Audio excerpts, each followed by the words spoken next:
देखिए, अपनी हार को सामने देख एक डरी हुई, बौखलाई हुई, कायर बीजेपी चुनावों को रद्द करना चाहती है। आप सब जानते हैं कि इस चुनाव में साफ मेजॉरिटी, साफ बहुमत इंडिया गठबंधन के पास है। ये पहला सामना है, पहला मुकाबला है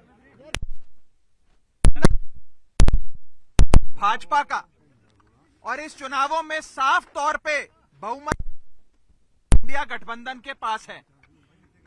आप जानते हैं कि कुल मिलाकर 36 मतदान होने हैं। 36 में से 20 से अधिक वोट इंडिया के पास हैं और 14 से 15 वोट भाजपा के पास हैं। यानी कि साफ तौर पे इंडिया गठबंधन ये चुनाव जीतने जा रहा है। लेकिन अपनी हार को अपनी आंखों के सामने देख एक कायर बीजेपी रद्द कर रही है और गैर कानूनी हथकंडे अपना रही है। सबसे पहले इन लोगों ने सेक्रेटरी इलेक्शंस को बीमार कर दिया। आज इन लोगों ने चुनाव के जो प्रिसाइडिंग ऑफिसर होते हैं उनको बीमार कर दिया। ऐसा लगता है कि पूरी की पूरी बीजेपी इंडिया गठबंधन को अपने सामने देख बीमार हो गई है। और बीजेपी क्या मैसेज देना चाहती है इस देश में कि ये इस देश का लोकतंत्र क्या इतना कमजोर है कि जब बीजेपी चुनाव जीतने की स्थिति में होगी तो चुनाव होगा, लेकिन अगर भाजपा ये चुनाव हार रही है तो चुनाव नहीं होगा। क्या ये मैसेज देना चाहती है भाजपा? और मुझे ये कहने में रत्ती भर भी गुरेज नहीं है कि भाजपा की हालत उस बच्चे जैसी हो गई है जो जब एक गली के क्रिकेट मैच में आउट होता है तो अपना बल्ला लेकर चला जाता है, अपना बैट लेकर चला जाता है और कहता है कि अब मैच नहीं होने दूंगा मैं, अब गेम खत्म हो गई। इस देश को क्या नॉर्थ कोरिया बनाना चाहती है भाजपा कि चुनाव ही रद्द करा दिए जाए? ये बहुत खतरा है इस देश के लोकतंत्र को भाजपा से। और मैं आपको साफ तौर पे ये कहना चाहता हूं कि अगर इंडिया गठबंधन एकजुट होकर ऐसे लड़ता रहा तो वो दिन दूर नहीं कि भाजपा इतनी बीमार हो जाए कि भाजपा को लोकसभा 2024 के चुनावों से भी भागना पड़ जाए। आम आदमी पार्टी ये फैसला और कांग्रेस पार्टी हम सब मिलकर ये कि हम हाईकोर्ट का दरवाजा खटखटाएंगे, कोर्ट में जाकर इंसाफ की, न्याय की गुहार लगाएंगे और हर संभव प्रयास करेंगे कि मेयर का चुनाव हो जिसमें साफ तौर पे इंडिया गठबंधन जीत रहा है और भाजपा हार रही है। अभी तो आप सोचिए कि ये छोटा सा चुनाव है मेयर का और इसमें इंडिया गठबंधन ने भाजपा की नींद उड़ा दी है।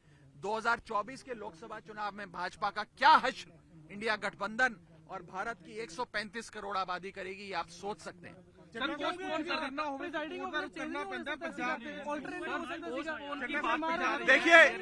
देखिए हम आज भी इलेक्शन प्रशासन से यही विनती करेंगे कि अगर एक प्रिसाइडिंग अफसर बीमार हुए हैं तो आप दूसरा प्रिसाइडिंग अफसर नियुक्त कर दो, जिस मर्जी को चाहे नियुक्त कर दो। लेकिन चुनाव आज शेड्यूल्ड थे, निर्धारित तारीख थी, आज चुनाव होना था। अगर आज चुनाव नहीं होता है और भाजपा पहले सेक्रेटरी इलेक्शंस को बीमार करती है, फिर प्रिसाइडिंग अफसर को बीमार करती है, फिर इलेक्शन रद्द करती है, ये साफ दिखाता है कि एक कायर बीजेपी इंडिया गठबंधन के हाथों अपनी हार को देखते हुए डर गई, बौखला गई और उस बच्चे जैसा बर्ताव कर रही है जो बच्चा गली क्रिकेट में आउट होने के बाद अपना बल्ला लेकर घर चले जाता है कि अब मैच नहीं होगा।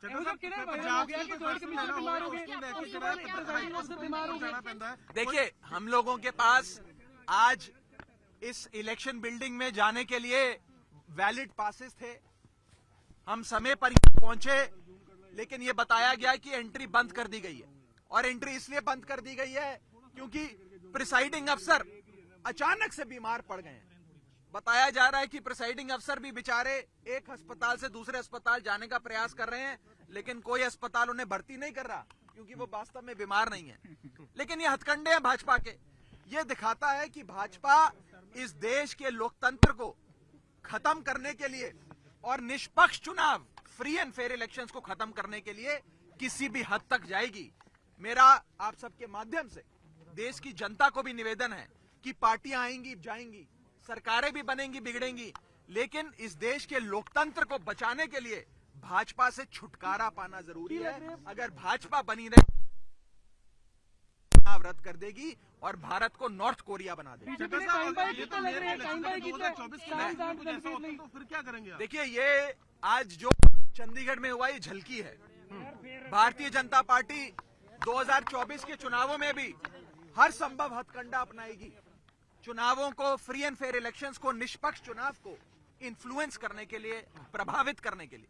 इसीलिए इस देश की 135 करोड़ जनता को साथ आना होगा, इंडिया गठबंधन को और मजबूत होना होगा और मजबूती से भाजपा का सामना करना होगा।